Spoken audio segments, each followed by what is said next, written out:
nta rugendo rw'ubuzima rworoha, nta n'urutagira impamvu. Nitwihimbazwe Masengesho Salomo. Katuvuge ku rugendo rwo kwiha Imana rwa Padiri Bugingo Maxime. Bahaye ikaze. Tariki 29 z'ukwa gatatu mu mwaka wa 2001 nibwo yerekeje Kiziguro muri sesiyo batoranyamo abazatangira Prenovisia mu bapadiri b'abanyamutima mutagatifu wa Yezu Sacré Cœur. Aba yari amaze iminsi abandikira. Mu kwa 9 mu mwaka wa 2001 nibwo yagiye gutangira formation, ahakora imyaka 2 mu mwaka wa 2002 no mu mwaka wa 2003.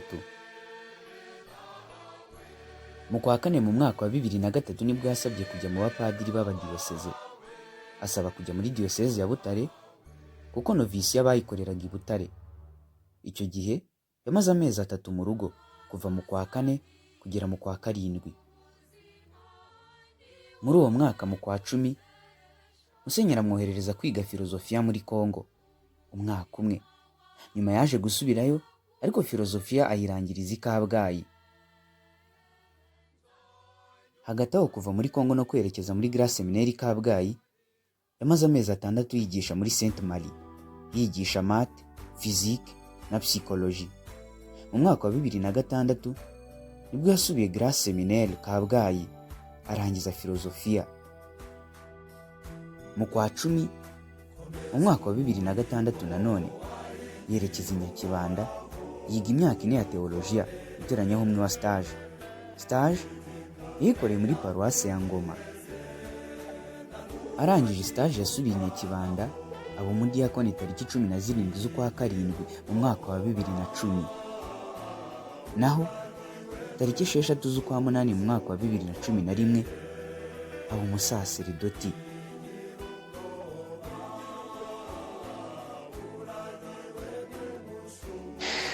Maxime, tukwifurije isabukuru nziza y'imyaka 10 umaze ukora ubusaserdoti. Mu myaka 10 ni imyaka itari mikeya. Mu myaka 10 habamo ibintu byinshi, hahindutse ibintu byinshi, wanyuze muri byinshi. Hari ibyagenze neza, hari ibitaragenze neza, ariko byose no kubitura Nyagasani. Hanyuma turagusabira umugisha, kandi tugusaba kugira ngo ibitaragenze neza bizakosoke, ibyagenze neza uzabikomeze kurushaho. Ikindi twakwifuriza ni ugukomeza kuba umushumba cyangwa se kuba intore y'Imana.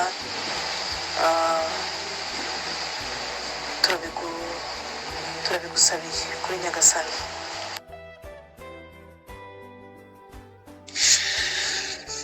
Isabukuru nziza y'imyaka 10 y'ubusaserdoti kuri Padiri Maxime mukuru wanjye. Kuyemo kuba uri urugero kuri njyewe na mukuru wanjye, umfasha mu buryo bwose bushoboka, bya mu buryo bw'umwuka, bwa mu buryo bundi busanzwe, uko bishobojwe. Imana iguhe umugisha. Imyaka 10 umaze, Nyagasani agumye kongerera ubutumwa yagushinze, ugumye ubugeze ku ntama ze. Turagukunda kandi nifurije umunsi mwiza. Ni murumuna wawe Migisha Bertrand. Maxime, nkwifurize isabukuru nziza y'ubupadiri.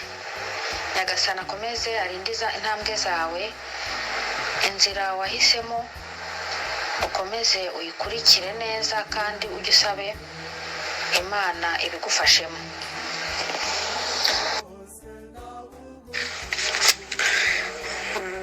Ndivize rwibutso Maxime y'umubyara wanjye akaba na musaza wanjye icyarimwe. Itariki ndamwifuriza kugira umunsi mwiza, ariko nanone ni byinshi tuyibukiraho. Ndibuka ko nari mpari ahabwa ubusaserdoti.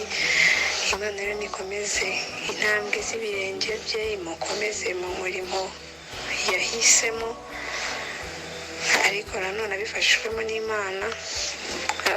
Imwifuriza guhirwa imigisha myinshi, kandi hamwe n'Imana byose azabigeraho.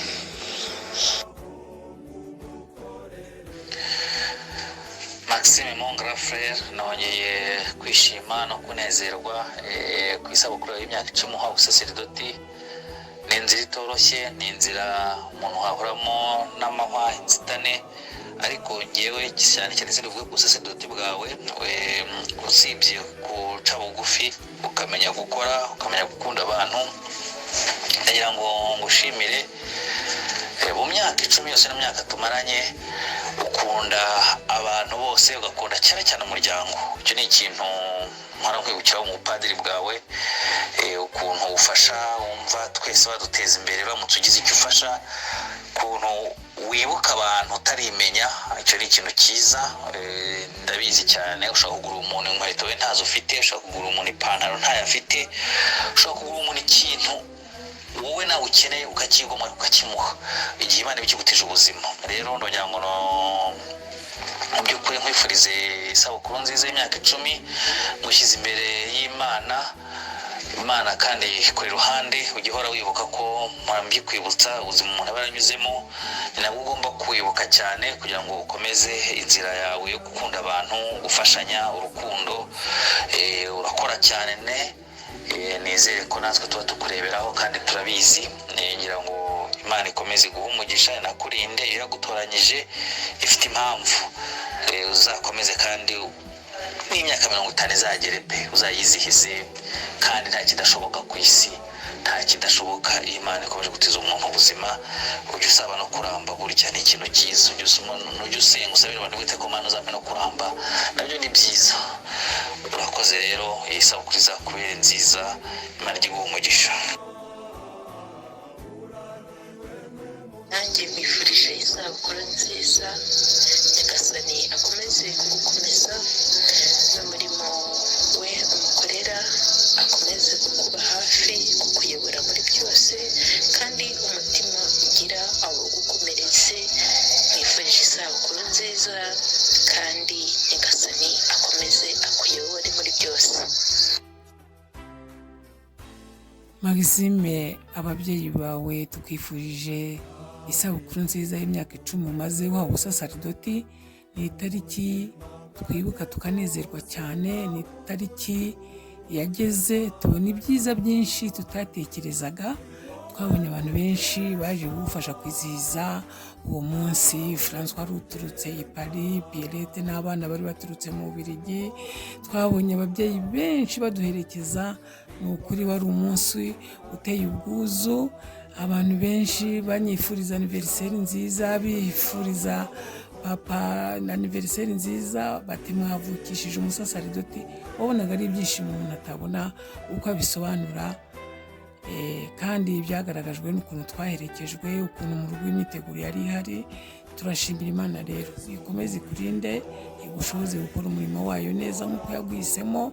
Ibikugora, ibigusitaza ntuzabibura, ariko uzabikomeza uhagarare gitwari we, uko guhisaba imbabazi, kandi uha Imana isezerano kutazasubira. Ngaho ugira umunsi mwiza.